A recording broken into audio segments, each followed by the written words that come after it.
Elon Musk की Starlink अब officially India में लॉन्च हो चुकी है। सैटेलाइट इंटरनेट डायरेक्ट स्पेस से आपके घर तक। पिछले 2 सालों में मुकेश अंबानी और सुनील मित्तल, जो इंडिया के सबसे बड़े टेलीकॉम किंग थे, वो सिर्फ एक आदमी को बाहर रखने के लिए करीब 34,000 करोड़ रुपए खर्च कर चुके थे।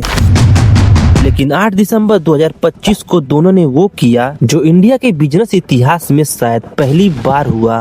उन्होंने इलॉन मस्क के सामने हार मान ली, क्योंकि स्टारलिंक को इंडिया के गवर्नमेंट से अप्रूवल मिल चुकी थी 8,600 रुपए पर मंथ पर स्पेस से आने वाला हाई स्पीड इंटरनेट। और उस अनाउंसमेंट को सुनते ही एक बात तो साफ हो गई कि जियो और एयरटेल का मोनोपोली अब खतरे में है, क्योंकि आज तक इंडिया में इंटरनेट का कंट्रोल जिन कंपनियों के हाथ में था, आज वो एक ऐसी फॉरेन कंपनी के सामने झुक रही है जो ना एक भी टावर लगाएगी, ना एक भी केबल बिछाएगी, बस स्पेस से सीधा आपके घर तक इंटरनेट पहुंचाएगी। लेकिन असली कहानी इसकी प्राइसिंग में नहीं है दोस्तों। असली कहानी ये है कि जिस अंबानी ने आज तक किसी के सामने हार नहीं मानी, वो एलोन मस्क के सामने कैसे झुक गई। गवर्नमेंट ने उनकी 34,000 करोड़ की लड़ाई को क्यों इग्नोर कर दिया। अगले कुछ महीनों में ऐसा क्या होने वाला है जो इंडिया के टेलीकॉम सेक्टर को हमेशा के लिए पलट देगा।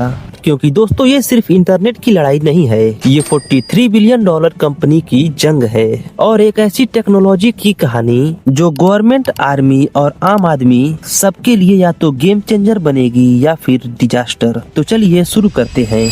सबसे पहले जान लेते हैं कि आखिर ये स्टारलिंक काम कैसे करता है। ट्रेडिशनल इंटरनेट प्रोवाइडर्स जैसे जियो, एयरटेल या बीएसएनएल, ये सब जमीन पर इंफ्रास्ट्रक्चर बनाते हैं। इलॉन मस्क की कंपनी स्पेसएक्स अब तक 7,800 सैटेलाइट स्पेस में लॉन्च कर चुकी है। ये सैटेलाइट लो अर्थ ऑर्बिट में घूमते हैं, बस जमीन से 550 से 1200 किलोमीटर ऊपर। अब कंपेयर करो ट्रेडिशनल सैटेलाइट इंटरनेट से जो 35,000 किलोमीटर ऊपर होता है। यही डिफरेंस लेटेंसी को बदल देता है। स्टारलिंक की डिले सिर्फ 20 से 40 मिलीसेकंड है, जबकि पुराने सैटेलाइट इंटरनेट में 600 मिलीसेकंड से भी ज्यादा है।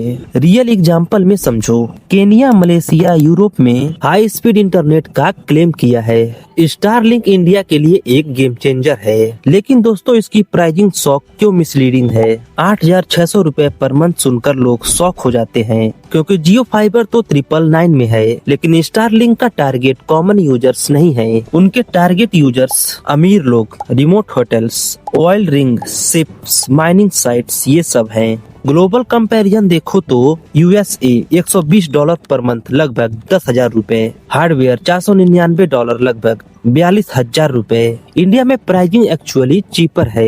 लेकिन फिर आया एक सबसे बड़ा ट्विस्ट। मार्च 2025 को एयरटेल ने अनाउंस किया कि हम स्टारलिंक के साथ मिलकर काम करेंगे, और ठीक अगले ही दिन रिलायंस जियो ने सेम अनाउंसमेंट किया। लेकिन दोस्तों जो कंपनी स्टारलिंक को रोक रही थी, अब अचानक से उसकी पार्टनर्स कैसे बन गई। इसको कहते हैं क्लासिक बिजनेस रूल्स, जिसका मतलब है if you can't beat them join them. देखो स्टारलिंक इक्विपमेंट जियो और एयरटेल के मैसिव रिटेल नेटवर्क से बिकेगा, कस्टमर डाटा भी उनके पास रहेगा, बट रिस्क अभी भी है। Starlink globally direct customer model follow करता है।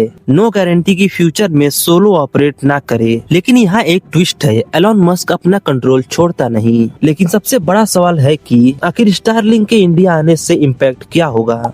सबसे पहले तो कंपटीशन बढ़ेगा, प्राइस पर प्रेशर आएगा, सर्विस इंप्रूव करनी पड़ेगी, मोनोपोली टूटेगी, रूरल एरियाज में कनेक्टिविटी तेजी से बढ़ेगी, और मैरीटाइम, एविएशन, डिफेंस में न्यू डोर्स खुलेंगे। सैटेलाइट इंटरनेट थ्योरेटिकली 1 साल में पूरे इंडिया को कवर कर सकता है। नो वायर्स, नो टावर्स, बस स्पेस से तुम्हारे घर तक सीधा इंटरनेट आएगा। दोस्तों ये इंडिया के डिजिटल जर्नी का टर्निंग पॉइंट है। टेक्नोलॉजी न्यूट्रल नहीं होती, यूज करने वाला डिसाइड करता है। ये इंक्लूजन लाएगी या गैप और बड़ा करेगी। सैटेलाइट इंटरनेट सिर्फ एक टूल है, चॉइस तो हमारी है।